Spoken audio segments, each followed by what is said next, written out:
Hello, my name is Faiyaz Mustakim, and today we will be looking at the physics of soccer. Yay! Okay, so I'm doing this with Leon Martin, and the other one, okay, and we will get into it. So, first of all, this first slide, we have the basic general idea of soccer. And soccer is a game played by two groups of 11 players with a round ball that may not be contacted with the hands or arms during play aside by the goalkeepers.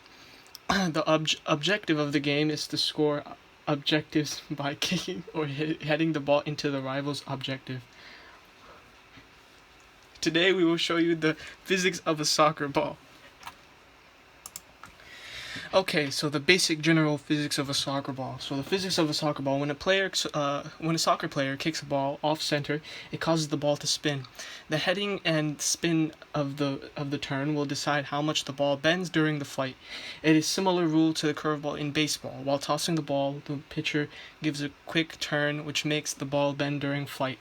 The overall physics of a soccer ball revolves around many components of physics, such as gravity, acceleration, velocity, initial and final position, as well as initial and final force. So basically, it's just a general idea of all the physics within soccer, and it revolves many components of physics, and it involves many parts of it, which is very important as it's a day-to-day lifestyle that everyone lives in. And soccer is just it's just a single part that plays a role into physics in the real world. We just don't learn physics in the classroom, but it helps us in reality as well. And the second picture is right here. The second slide is right here, which is overall the diagrams of the forces of a soccer ball. So as you can see, the first diagram, there is a flight direction going down and a drag direction, as well as a rotation on the axis of rotation. And the weight brings it down, as well as gravity. Gravity brings it down, as well as the weight as it takes flight. And then there's a lift side force. So the next one is physics in cleats. So the spikes on the base of the cleats are there to build contact with the shoe. The connection between the increased friction and Newton's first law is the means by which the player runs. At the point when the player is destroying the spikes embedded, which permits them to go back and forth however they want. And the physics of soccer cleats can involve the Magnus effect, which is the spinning of the ball, which can affect the direction and position of the ball. The cleats can relate to this regarding how a person may kick a ball or where. Therefore, cleats have a different effect on the soccer ball than any other pair of shoes. So they have an overall general basis of effects, and as you can see from the next picture, we see that this is the right of the center kick and left of the center kick, as well as the Magnus effect, which is affected by how you kick it, and that revolves around using cleats. Physics of passing a soccer ball. Now, physics of passing a soccer ball is a part of the game. Passing it in soccer revolves around the idea of Newton's first law of motion. That means that the soccer ball stays at rest until it is met with contact for it to move. The soccer ball is acted upon by a force that's coming from the movement of the player's foot. So the initial force that the player puts on the soccer ball basically allows it to move. An object at rest stays at rest, and an object at motion stays at motion.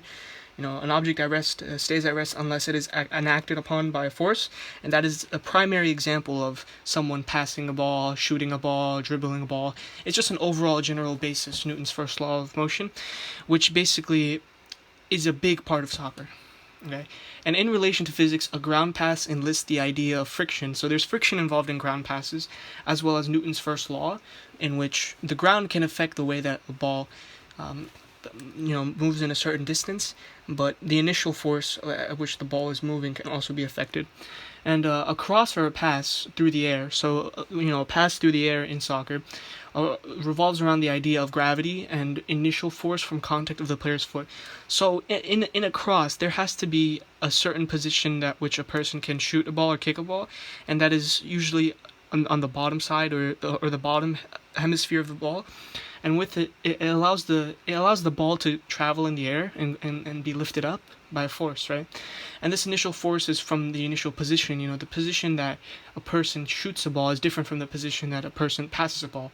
And passing a ball, as they cross, can be similar to shooting, and and during that flight, it has gravity, and it has initial force from contact of the player's foot. So gravity brings some of that ball down as well. And as you can see from the left side, from the next pictures, you see the physics behind passing a ball, as well as the physics just in general of how the ball moves with Magnus lift force. So Magnus lift force and spinning the ball is very important and prominent within crossing a ball, because that's usually where the ball is just spinning in general and traveling to wherever the person wants it to travel to.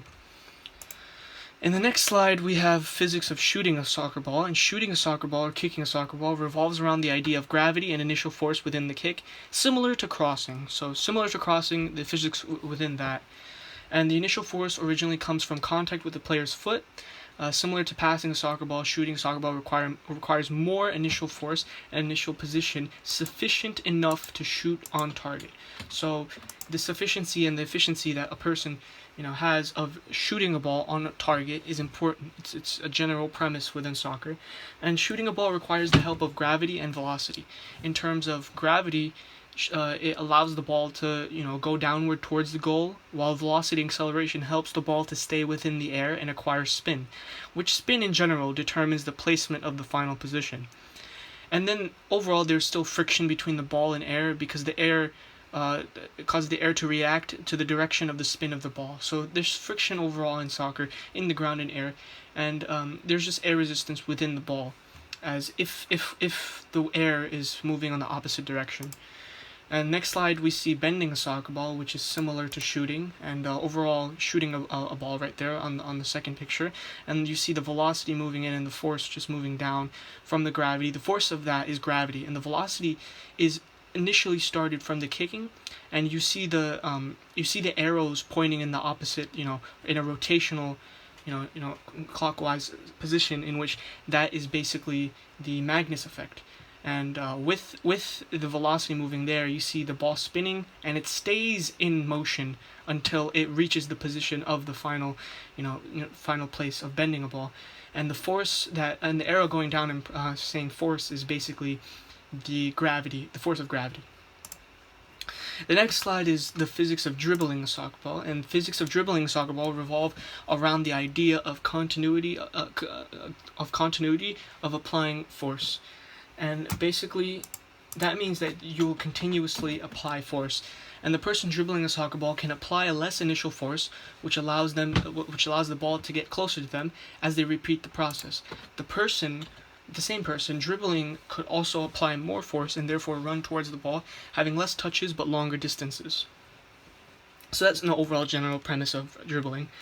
And the weight and mass of the ball can also affect dribbling soccer ball as well as it does shooting and passing. So it's a very important thing within just the general sport of soccer and the physics of a soccer ball, in which the overall weight and mass of the soccer ball can affect the way that a person can shoot, dribble.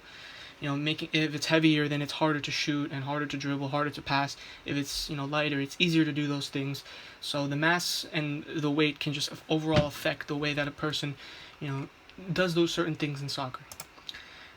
And the next slide, we see same pictures of just passing in general, of how passing through tactics can help in soccer.